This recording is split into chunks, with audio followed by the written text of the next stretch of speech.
Hi everyone, let's crack UPSC CSE Hindi में आपका स्वागत है।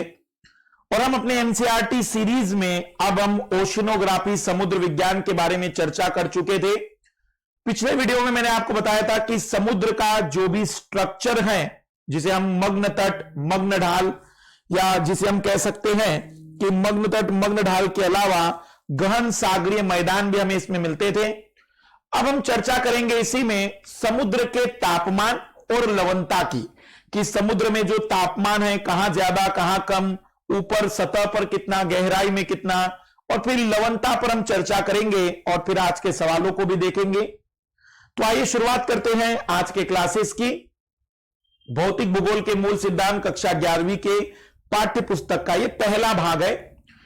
स्पेशल क्लास का मतलब होता है डेमो क्लास। जिन लाल लालियों ने अभी तक अनअकैडमी प्लस पर कभी कोई क्लास नहीं ली है, जो जानना चाहते हैं कि किस तरीके की क्लासेस होती हैं, तो आप इन क्लासेस को कर सकते हैं। इस समय अगर हम बात करें तो हमारा एक नया प्रोग्राम स्टार्ट होने वाला है 1 फरवरी से। टारगेट है यूपीएससी 2020 को टारगेट करते हुए एक बेहतर स्ट्रैटेजी के साथ 100 कोर्स को तैयार करना। 1 ईयर और 2 ईयर के सब्सक्रिप्शन में आपको रिकॉर्डेड हमारी सारी क्लासेस भी अवेलेबल होगी, जो 40,000 और 64,000 के हैं। लेकिन अगर आप लोग MK live refer code use कर लेंगे तो फाइनली आपको 10% और एक्स्ट्रा डिस्काउंट मिलकर 1 ईयर और 2 ईयर का सब्सक्रिप्शन 36,000 और 57,600 में अवेलेबल होगा।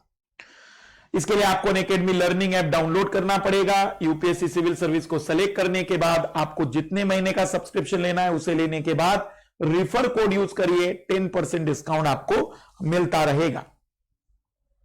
हम बात कर रहे हैं महासागरों की, जिसमें हमने जलीय चक्र, अंत समुद्री उच्चावच, इन पर चर्चा कर ली थी। अब हम आज बात करने जा रहे हैं लवणता और तापमान के वितरण पर, और फिर अगले वीडियो में हम आ जाएंगे महासागरीय तरंगे, ज्वार भाटा और धाराओं पर। तो महासागरीय जल का तापमान, क्योंकि सूर्याताप के मिलने के कारण यह बात तो स्पष्ट है कि जो ऊपरी सतह होगी वहां पर तापमान ज्यादा होगा, क्योंकि वहां पर सूर्याताप सीधा मिल रहा है, लेकिन सूर्य की किरणें पूरी अंदर तक नहीं जा पाती। तो नीचे नीचे जैसे जैसे जाएंगे तापमान में गिरावट आएगी। विषुवत रेखा से ध्रुव की ओर जाएंगे तो तापमान में पुनः गिरावट आएगी, क्योंकि जैसे जैसे ध्रुव की ओर जाएंगे तो सूर्याताप की मात्रा में कमी, समय सीमा में कमी आती है। इस खंड में विभिन्न महासागरों में तापमान की स्थानिक और ऊर्ध्वाधर विभिन्नताओं के बारे में बताया गया है। महासागरीय जल भूमि की तरह सौर ऊर्जा के द्वारा गर्म होते हैं। स्थल की तुलना में जल के तापन और शीतलन की प्रक्रिया धीमी होती है। मतलब क्योंकि हमने देखा था कि महाद्वीप जल्दी गर्म और जल्दी ठंडे होते हैं, पर महासागर धीमे गर्म होंगे तो धीमे ठंडे होते हैं। पहले तो देखते हैं कि तापमान को कौन कौन से कारक प्रभावित करेंगे। बहुत स्पष्ट कारक है, जिसमें से ऑलरेडी बहुत सारी चर्चाएं हमने की है। महासागरीय जल के तापमान वितरण को प्रभावित करने वाले कारकों में सबसे पहला है अक्षांश।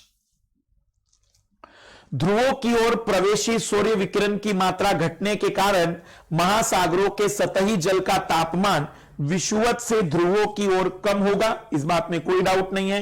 तो ये सभी को पता है, क्योंकि विषुवत से ध्रुव की ओर सूर्याताप की समय सीमा, विषुवत से ध्रुव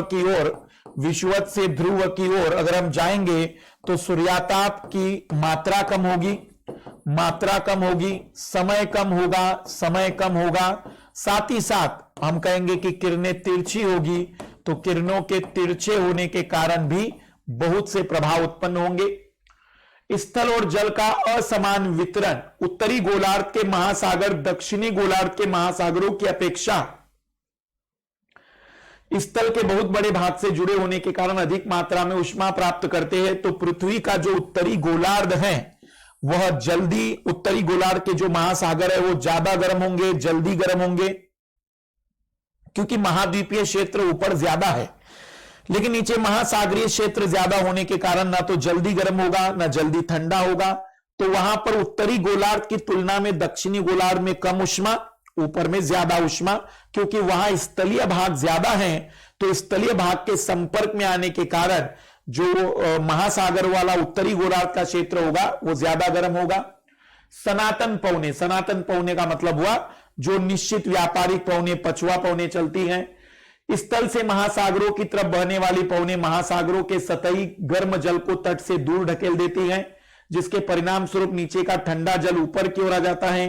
परिणाम स्वरूप तापमान में देशांतरीय अंतर आता है। इसके विपरीत अभी तटीय पवन गर्म जल को तट पर जमा कर देती है, इससे तापमान बढ़ जाता है। जैसे मान लेते हैं कि व्यापारिक पवनें चल रही है पूर्व से पश्चिम की तरफ, तो जब वो पूर्व से पश्चिम की तरफ चलेगी तो ऊपर के गर्म पानी को वह ढकेल देगी और यहां पर जमा कर देगी, और यहां पर जब ऊपर का पानी चला गया तो नीचे का पानी होगा जो ठंडा है। तो देशांतर में हम बात करेंगे कि देशांतर में भी तापमान में अंतर आएगा। हो सकता है कि उस देशांतर पर जहां गर्म पानी है उसके पश्चिम की ओर अगर हम पूर्व की ओर अगर हम जाएंगे तो हमें ठंडा पानी मिलेगा। यह हमारे व्यापारिक पवनों के क्षेत्र में होगा। ऊपर पछुआ पवनों के क्षेत्र में इसके विपरीत स्थिति रहेगी। तो देशांतरीय अंतर भी आता है सनातन पवने, व्यापारिक पवने, पछुआ पवनों के कारण। फिर महासागरीय धाराएं, गर्म महासागरीय धाराएं ठंडे क्षेत्रों में तापमान को बढ़ा देती है क्योंकि विषुवत से ध्रुवों की ओर चल रही है, जबकि ठंडी धाराएं गर्म महासागरीय क्षेत्रों में तापमान को घटा देती है जो ध्रुवों से चलेगी। गल्फ स्ट्रीम एक गर्म धारा है जो उत्तर अमेरिका के पूर्वी तट और यूरोप के पश्चिमी तट के तापमान को बढ़ा देती है, जबकि लेब्राडोर धारा जो ठंडी धारा है उत्तर अमेरिका के उत्तर पूर्वी सीमा तट के नजदीक के तापमान को कम कर देती है। तो महासागरीय धाराएं जो कि विषुवत रेखा से ध्रुवों की ओर चलेगी गर्म जल धारा वाली होती हैं और इसी कारण से वह तापमान को बढ़ा देती हैं, जबकि जो ठंडी जल धाराएं होती हैं वह तापमान को कम कर देती है। ये सभी कारक महासागरीय धाराओं के तापमान को स्थानिक रूप से प्रभावित करते हैं। निम्न अक्षांशों में स्थित परिवेष्टित समुद्रों का तापमान खुले समुद्रों की अपेक्षा अधिक होगा।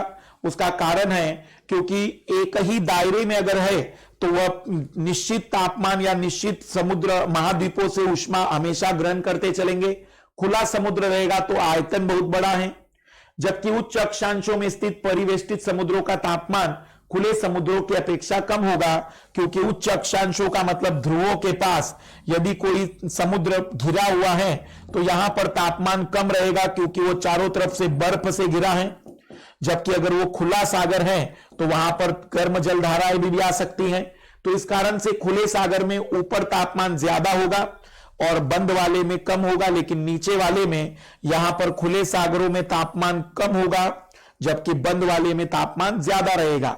तो यह भी एक कंसेप्चुअल हो सकता है कि निम्न और उच्च अक्षांशों में खुले सागरों में और बंद सागरों में क्या होगा, मतलब विपरीत स्थिति होगी। जैसे कि यहां पर सामान्यतः तापमान ज्यादा होता है तो वह बंद वाले में ज्यादा और भी होगा और खुले वाले में उतना नहीं होगा। सामान्यतः यह तापमान कम होता है तो वह खुले वाले में जो तापमान होगा वह ज्यादा कम रहेगा, मतलब हम कहेंगे कि ज्यादा रहेगा और बंद वाला जो रहेगा उसमें तापमान कम रहेगा क्योंकि वह बर्फ के चारों तरफ से घिरा हुआ रहेगा। तो स्थानीय प्रभाव वहां पर पड़ रहा है, क्योंकि नीचे में तापमान के ज्यादा होने के कारण महाद्वीप जल्दी गर्म होंगे तो बंद वाले को और भी गर्म कर देंगे। यहां पर महाद्वीप जल्दी ठंडे होंगे तो आसपास वाले क्षेत्र को भी ठंडा कर देंगे।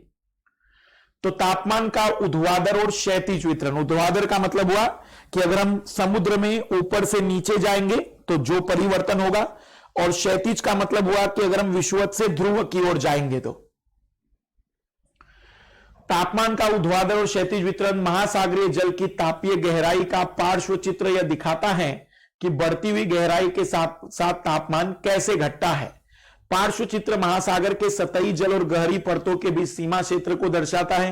यह सीमा समुद्री सतह से लगभग 100 से 140 मीटर नीचे प्रारंभ होती है और कई 100 मीटर नीचे तक जाती है। जैसे आप देखेंगे कि लगभग 100 मीटर तक तापमान बिल्कुल नियत और ज्यादा बना हुआ है। उसके बाद अचानक ताप प्रवणता बहुत तेजी से ताप घटता है और लगभग 4 या 5 डिग्री 6 डिग्री तापमान पर आता है। उसके बाद तापमान बहुत धीमे घटेगा और फिर 4 डिग्री जहां पर समुद्र के पानी का घनत्व सबसे ज्यादा होता है, पानी का घनत्व जिस तापमान पर ज्यादा होता है वो समुद्र के नीचे की ओर ज्यादा घनत्व वाला पानी होने के कारण तापमान 4 डिग्री सेल्सियस तक रहेगा। तो 500 से लेकर 1000 मीटर की गहराई में तापमान में परिवर्तन सबसे ज्यादा आते हैं। ऊपरी 100 मीटर 500 मीटर तक में, ऊपरी 100-250 मीटर तक में तापमान बिल्कुल ज्यादा नियत बना रहता है और फिर अचानक तापमान में कमी आती है और फिर तापमान 4 डिग्री पर नियत हो जाता है। तो सतह का तापमान लगभग 250 मीटर तक उच्च बना रहता है, समान बना रहता है, जबकि हम कहेंगे कि उसके बाद तापमान तेजी से गिरता है 1000 मीटर की गहराई तक। 1000 मीटर के बाद तापमान बिल्कुल नियत बना रहता है। 1000 मीटर के बाद तापमान बिल्कुल नियत बना रहता है। वह सीमा क्षेत्र जहां तापमान में तीव्र गिरावट आती है ताप प्रवणता कहा जाता है। इसे थर्मोक्लाइन या ताप प्रवणता क्षेत्र कहते हैं। ताप प्रवणता या थर्मोक्लाइन क्षेत्र कहा जाता है। थर्मोक्लाइन क्षेत्र कहा जाता है। जल के कुल आयतन का लगभग 90% गहरे महासागर में ताप प्रवणता के नीचे पाया जाता है। इस क्षेत्र में तापमान 0 डिग्री सेल्सियस तक पहुंच जाता है। मध्य और निम्न अक्षांशों में महासागरों के तापमान की संरचना को सतह से तली की ओर 3 परतों वाली प्रणाली के रूप में समझाया जा सकता है। मतलब जो मध्य वाले जो अक्षांश होंगे या जो निम्न अक्षांश होंगे वहां पर ये 3 परतें मिलेगी। मध्य अक्षांश और निम्न अक्षांश यहां पर इन जगहों पर ये 3 परतें मिलेगी। 3 परतें मिलेगी यहां तक। 3 परतों का मतलब ऊपर तापमान बहुत ही धीमे कम होगा 250 मीटर तक। उसके बाद थर्मोक्लाइन लेयर तेजी से घटेगा और फिर 0 तक या 4 डिग्री तक पहुंचेगा। लेकिन यहां पर थोड़ा सा अलग होगा क्योंकि बर्फ के कारण सतह का तापमान कम है तो नीचे का तापमान बढ़ेगा। तो यहां पर तापमान बढ़ेगा कुछ तक, उसके बाद फिर घटना शुरू होगा। पहली परत गर्म महासागरीय जल की सबसे ऊपरी परत होती है जो लगभग 500 मीटर मोटी होती है। इसका तापमान 20 डिग्री से 25 डिग्री के बीच होता है। उष्णकटिबंधीय क्षेत्रों में परत पूरे वर्ष उपस्थित होती है, जबकि मध्य अक्षांशों में यह केवल ग्रीष्म ऋतु में विकसित होती है। दूसरी परत जिसे ताप प्रवणता थर्मोक्लाइन विशेष नाम है, याद रखिएगा, परत कहा जाता है, पहली परत के नीचे स्थित है। इसमें गहराई के बढ़ने के साथ साथ तापमान में तीव्र गिरावट आती है। थर्मोक्लाइन की मोटाई 500 से 1000 मीटर तक होती है। तीसरी परत बहुत अधिक ठंडी होती है तथा गंभीर मतलब गहरे महासागरीय तली तक विस्तृत होती है। आर्कटिक और अंटार्कटिक वृत्तों में सतही जल का तापमान 0 डिग्री सेल्सियस के निकट होता है, इसलिए गहराई के साथ तापमान में बहुत कम परिवर्तन होता है। यहां ठंडे पानी की केवल एक ही परत पाई जाती है जो सतह से गहरे महासागरीय तली तक विस्तृत रहती है। तो महासागरों में जो उष्णकटिबंधीय क्षेत्र है या जो मध्य अक्षांशीय वाला क्षेत्र है वहां पर हम ये कह सकते हैं कि तापमान की 3 परत होती है, नियत तापमान, थर्मोक्लाइन और फिर बहुत कम तापमान। लेकिन जो बर्फीला क्षेत्र है, ध्रुवों वाला क्षेत्र है, वहां पर एक ही परत है कि तापमान कम ही होता है। थोड़ा बहुत तापमान बढ़ेगा, गहराई में थोड़ा सा नीचे जाने पर फिर तापमान कम हो जाएगा। तो ध्रुवीय क्षेत्रों में तापमान की लगभग एक ही परत मानी जाती है। महासागरों के सतह के जल का औसत तापमान 27 डिग्री सेल्सियस होता है। औसत तापमान 27 डिग्री सेल्सियस होता है। यह विषुवत वृत्त से ध्रुवों की ओर क्रमिक ढंग से कम होता जाता है। बढ़ते हुए अक्षांशों के साथ तापमान के घटने की दर सामान्य प्रति अक्षांश 2.5 डिग्री सेल्सियस होती है। इसका मतलब अगर हम बात करेंगे कि एक अक्षांश से दूसरे अक्षांश में जाएंगे तो हमें तापमान 0.5 डिग्री से कम होता हुआ मिलेगा। औसत तापमान 20 डिग्री अक्षांश पर लगभग 22 डिग्री से 40 डिग्री अक्षांश पर 14 डिग्री से तथा ध्रुवों के नजदीक 0 डिग्री। तो हम ये कह सकते हैं कि 20 डिग्री वाला जो समुद्र होगा, 20 डिग्री अक्षांश पर जो समुद्र होगा वहां का तापमान 22 है। 40 डिग्री अक्षांश वाले समुद्र का तापमान 14 हो जाएगा और ध्रुवों पर तापमान 0 डिग्री हो जाएगा। तो तापमान लगातार कम हो रहा है विषुवत से ध्रुवों की ओर, लेकिन 27 डिग्री औसत तापमान है। 0.5 डिग्री सेल्सियस प्रति अक्षांश में तापमान में कमी आती है और जैसे जैसे विषुवत से ध्रुव की ओर जाएंगे तो जैसे जैसे 20 डिग्री पर पहुंचे तो 22 डिग्री तापमान, 40 डिग्री अक्षांश पर पहुंचे तो 14 डिग्री तापमान, 0 डिग्री पर पहुंच गए तो 0 डिग्री मतलब ध्रुवों पर 90 डिग्री पर पहुंचे तो 0 डिग्री। उत्तरी गोलार्ध के महासागरों का तापमान दक्षिणी गोलार्ध की अपेक्षा अधिक होता है, जो कि अभी हमने चर्चा की। उच्चतम तापमान विषुवत वृत्त पर नहीं बल्कि इसके कुछ उत्तर की तरफ दर्ज किया जाता है। विषुवत वृत्त पर उच्चतम तापमान न मिलने के 2 बड़े कारण हैं, क्योंकि प्रतिदिन की वर्षा होती है, संवहनीय वर्षा, और क्योंकि प्रतिदिन बादल बनते हैं तो कुछ समय के लिए सूर्य की किरणें उसे नहीं मिलती, लेकिन उससे ऊपर आप आ जाइए उपोष्ण कटिबंधीय क्षेत्र में, वहां पर प्रतिदिन बादल और वर्षा नहीं होती है। इसलिए सबसे ज्यादा तापमान अगर हम कहेंगे तो विषुवत रेखा पर नहीं, उसके कुछ ऊपर और नीचे मिलेगा। उत्तरी और दक्षिणी गोलार्ध का औसत वार्षिक तापमान क्रमशः 19 डिग्री सेल्सियस तथा 16 डिग्री सेल्सियस के आसपास होता है, तो उत्तरी गोलार्ध का ज्यादा होगा। यह भिन्नता उत्तरी और दक्षिणी गोलार्ध में स्थल और जल के असमान वितरण के कारण होती है। 13.4 महासागरीय सतह के तापमान के स्थानीय प्ररूपों को दर्शा रहा है। जैसे आप देख सकते हैं कि यहां पर जहां जहां पर खुला सागर है 28 डिग्री सेल्सियस, यहां पर फिर और 25 डिग्री सेल्सियस क्योंकि अब ऊपर जा रहे हैं, फिर 20 degree Celsius, 15 degree Celsius, 10 degree Celsius तापमान की लाइनें हैं। यहां पर 25 डिग्री सेल्सियस, 20 डिग्री सेल्सियस। तो अगर हम एक सिंपल सी बात करें तो विषुवत रेखा से ऊपर और नीचे हमें सबसे ज्यादा तापमान मिलेगा और उसके बाद फिर तापमान में कमी आएगी। तो अगर मैं एक ग्राफ के रूप में आपको बताऊं कि अक्षांश यहां पर बना दिए जाए और ये 0 डिग्री का अक्षांश हो तो तापमान हम कहेंगे कि तापमान यहां पर बढ़ता चला जाएगा, तापमान यहां बढ़ता चला जाएगा और उसके बाद फिर तापमान में कमी आती चली जाएगी। तो यहां पर तापमान हमें सबसे ज्यादा मिलेगा जो 20 डिग्री 10 डिग्री सेल्सियस अक्षांश वाला हो सकता है, 20 डिग्री और 20 डिग्री और 25 डिग्री अक्षांश का क्षेत्र हो सकता है। बाकी फिर तापमान में लगातार कमी आ जाएगी। तो यदि सबसे ज्यादा तापमान पूछा जाए तो पृथ्वी पर महासागरों में विषुवत रेखा से ऊपर और नीचे तापमान सबसे ज्यादा मिलता है।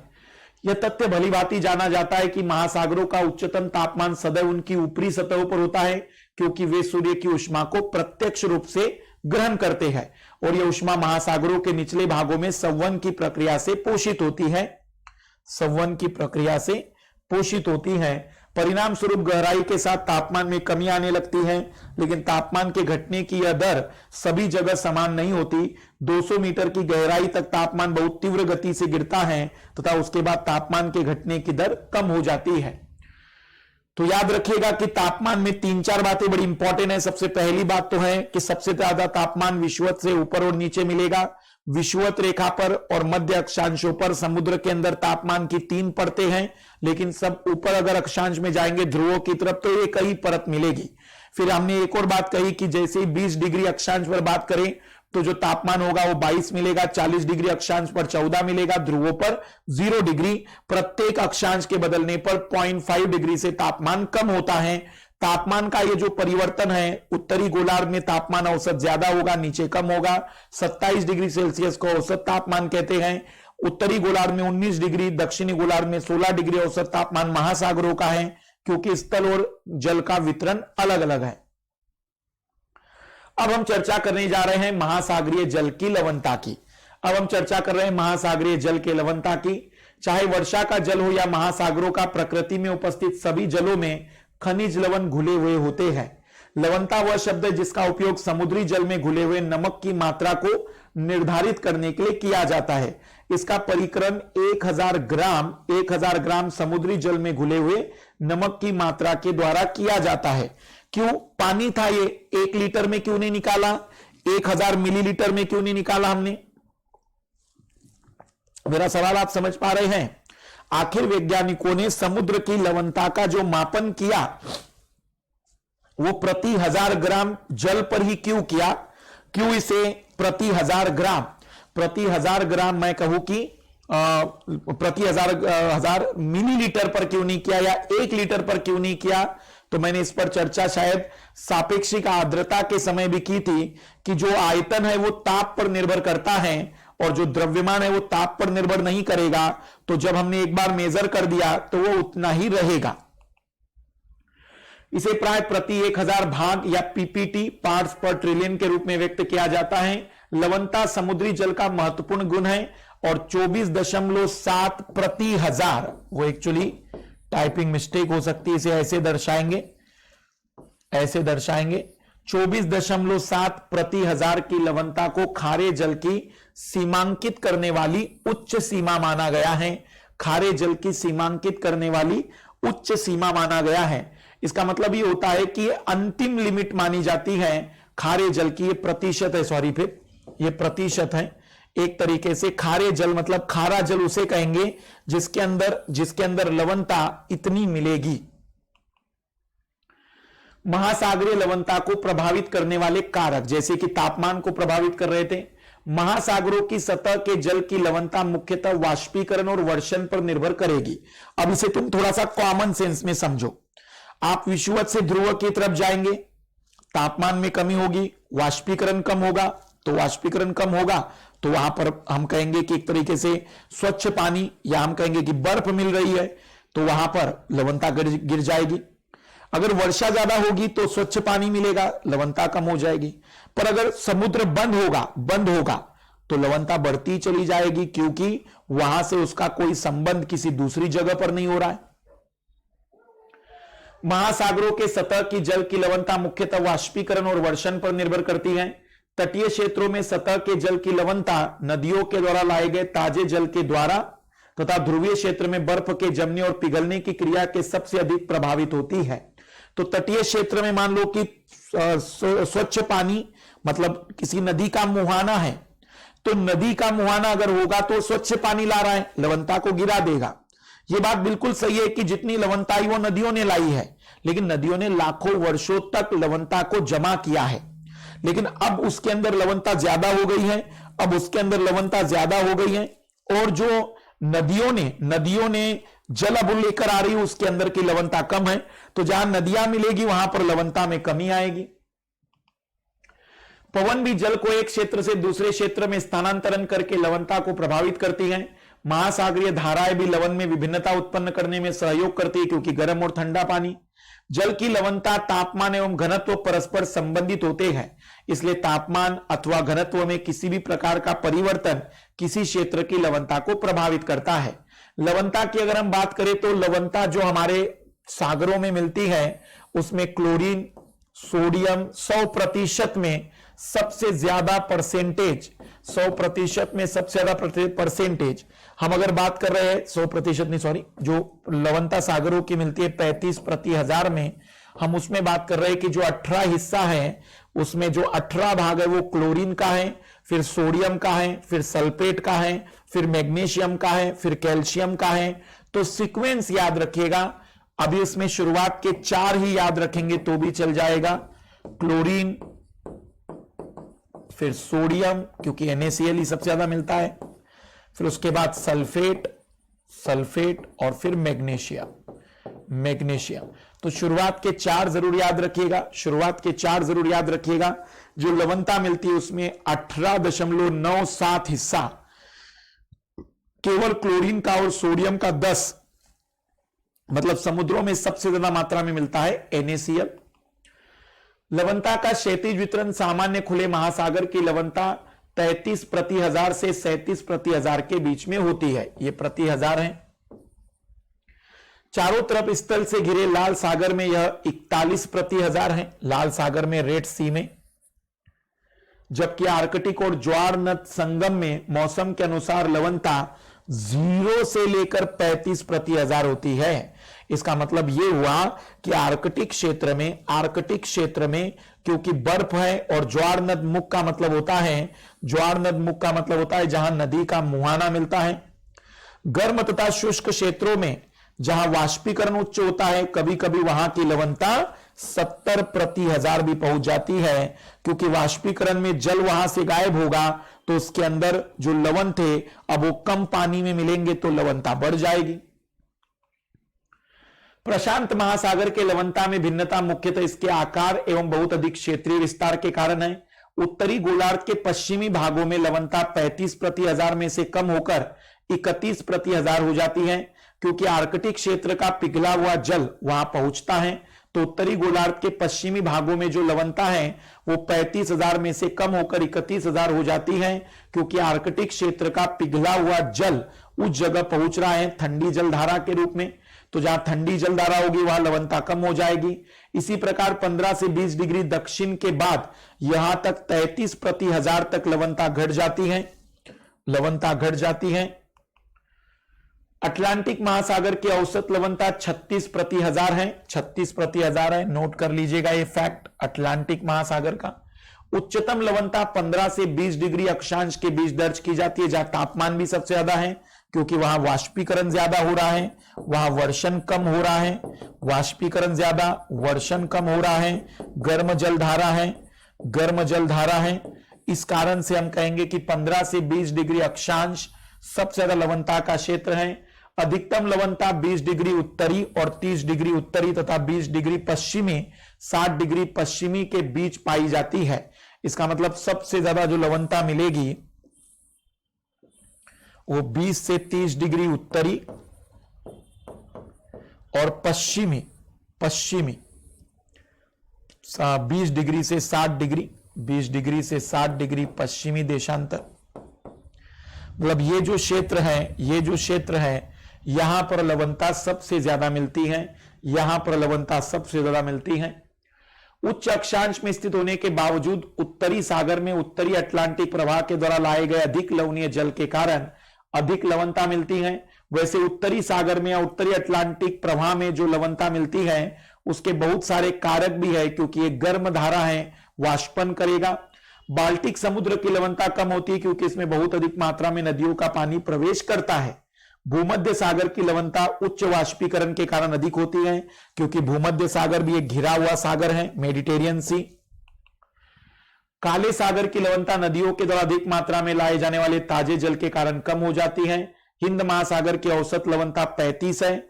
अभी हमने देखा था कि अटलांटिक महासागर की औसत लवणता 36 प्रति हजार है, हिंद महासागर की औसत लवणता 35 प्रति हजार है। बंगाल के खाड़ी में गंगा नदी के जल के मिलने से लवणता की प्रवृत्ति कम हो जाती है।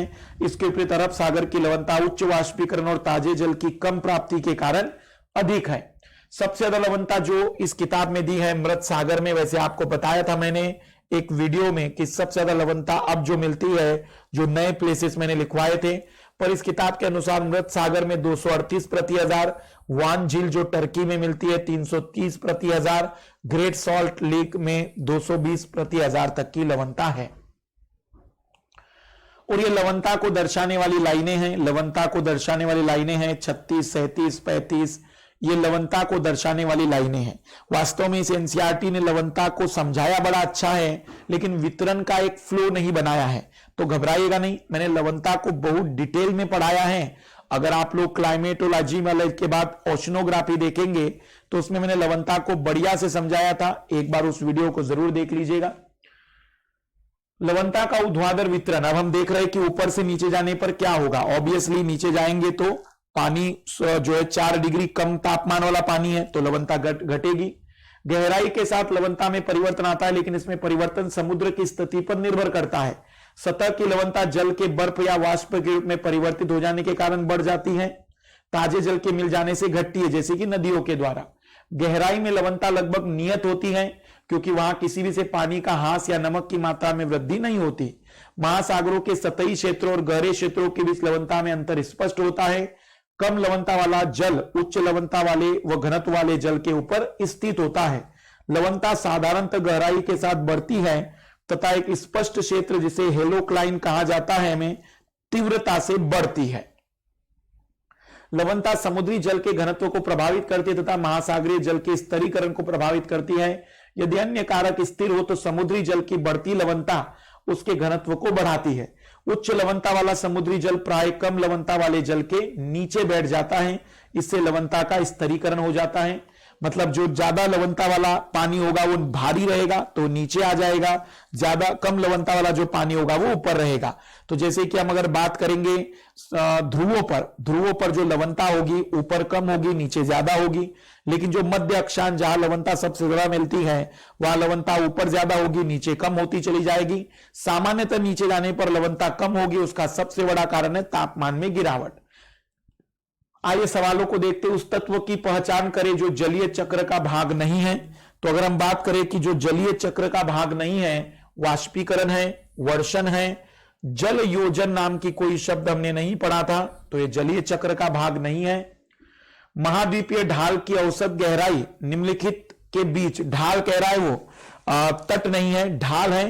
तो अगर हम ढाल की बात करें तो ये 200 से 2000 मीटर के बीच में मिलता है, 200 से 2000 मीटर के बीच में। और कौन सा लघु उच्चावच आकृति महासागरों में नहीं पाई जाती? तो जनरली ये जितनी आकृतियां सब महासागरों में मिलती है, समुद्री टीला, प्रवाल द्वीप, निमग्न द्वीप, महासागरीय गंभीर, सभी मिलते हैं। पर उसने कहा है कि लघु उच्चावच आकृति, तो लघु उच्चावच आकृति में सारी लघु आकृतियां हैं।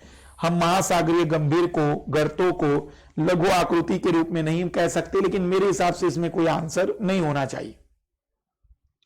लवणता को प्रति समुद्री जल में घुले हुए नमक की मात्रा से व्यक्त किया जाता है प्रति 1000 ग्राम में, क्योंकि तापमान पर निर्भरता नहीं होगी। और सबसे छोटा महासागर हम कहेंगे तो आर्कटिक महासागर है, क्योंकि सबसे बड़ा प्रशांत, फिर अटलांटिक, फिर हिंद और सबसे छोटा आर्कटिक महासागर है। फिर 30 शब्दों में पृथ्वी को नीला ग्रह पानी के कारण महाद्वीपीय सीमांत, जहां पर महाद्वीप महासागर में डूबते हैं, मग्न तट, मग्न ढाल। महासागरों के सबसे गहरे गर्तों की सूची बनाइए, ये तो आपको गूगल करना होगा। ताप प्रवणता क्या है, जहां पर ताप तेजी से गिरता है। महासागरों में समुद्र में नीचे जाने पर आप ताप की किन परतों का सामना करेंगे। गहराई के साथ तापमान में भिन्नता क्यों आती है, क्योंकि सूर्याताप कम हो रहा है। समुद्र जल की लवणता क्या होती है। जलीय चक्र के विभिन्न तत्व किस प्रकार अंतर संबंधित है। महासागरों के तापमान वितरण को प्रभावित करने वाले कारकों का परीक्षण कीजिए। नेक्स्ट क्लास में हम देखेंगे महासागरों का गतिशील जल, जिसमें धारा, तरंगे,